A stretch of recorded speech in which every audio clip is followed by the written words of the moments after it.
നിന്ന് അപ്രതീക്ഷിത ഹിറ്റ് ചിത്രം. മിത്തോളജി സൂപ്പർ ഹീറോ ചിത്രം ഹനുമാനാണ് ബോക്സ് ഓഫീസിൽ തരംഗമാവുന്നത്. സംവിധായകൻ പ്രശാന്ത് വർമ്മയാണ്, നായകൻ തേജ സജ്ജയും. ആദ്യ ദിനത്തിൽ ചിത്രം കളക്ഷൻ പിന്നിലായിരുന്നു. എന്നാൽ റിലീസ് ചെയ്ത് 4-ാം ദിനത്തിലെത്തുമ്പോൾ ചിത്രത്തെ പ്രേക്ഷകർ ഏറ്റെടുത്തു. മറ്റെല്ലാ സിനിമകളെയും പിന്തള്ളി ഹനുമാൻ മുന്നേറുന്നതായാണ് റിപ്പോർട്ടുകൾ. ഹനുമാൻ ഒരു പാൻ ഇന്ത്യൻ ചിത്രമായിട്ടായിരുന്നു പ്രദർശനത്തിനെത്തിയത്. ഹനുമാന്റെ ഹിന്ദി പതിപ്പ് കളക്ഷൻ റെക്കോർഡിട്ടെന്ന റിപ്പോർട്ടും പുറത്തുവരുന്നു. ഹിന്ദിയിൽ മാത്രമായി ഹനുമാൻ ആദ്യ ആഴ്ച റെക്കോർഡ് നേടി എന്നാണ് ട്രേഡ് അനലിസ്റ്റുകൾ പറയുന്നത്. വെള്ളിയാഴ്ച 8.5 കോടി രൂപയാണ് കളക്ഷൻ നേടിയത്. എന്നാൽ പിന്നീട് ബോക്സ് ഓഫീസ് കളക്ഷനിൽ അത്ഭുതകരമായ നേട്ടമാണ് ചിത്രം സ്വന്തമാക്കിയത്. ശനിയാഴ്ച 12.45 കോടിയും ഞായറാഴ്ച 16 കോടിയും നേടി.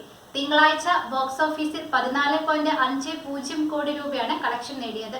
ഹനുമാന്റെ ഇന്ത്യയിലെ മൊത്തം കളക്ഷൻ 55.15 കോടി രൂപയായി. തുടർന്നുള്ള ദിവസങ്ങളിലെ കളക്ഷൻ ചിത്രത്തെ 100 കോടിയുടെ ഗ്രേഡ് മാർക്കിലേക്ക് എത്തിച്ചേക്കും. ചെറിയ ബജറ്റിലാണ് ചിത്രം ഒരുക്കിയത്. സമീപകാലത്തിറങ്ങിയ അത്ഭുത ചിത്രമായാണ് ഹനുമാനെ വിലയിരുത്തുന്നത്. യാഷ് നായകനായ KGF-ന്റെ ആദ്യ ഭാഗത്തെ പിന്നിലാക്കിയിരിക്കുകയാണ് ഹനുമാൻ.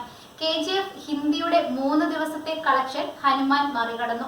ഹനുമാന്റെ ഹിന്ദി പതിപ്പ് 6.6 കോടി രൂപയാണ് ഇന്ത്യയിൽ നിന്ന് മാത്രമായി ഞായറാഴ്ച നേടിയത്.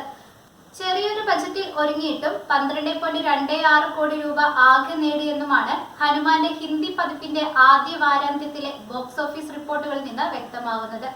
അമൃത നായരാണ് ഹനുമാനിൽ നായികയായത്. കൽക്കി, സോംബി റെഡ്ഡി തുടങ്ങിയ ചിത്രങ്ങളിലൂടെ ശ്രദ്ധേയനായ സംവിധായകനാണ് പ്രശാന്ത് വർമ്മ.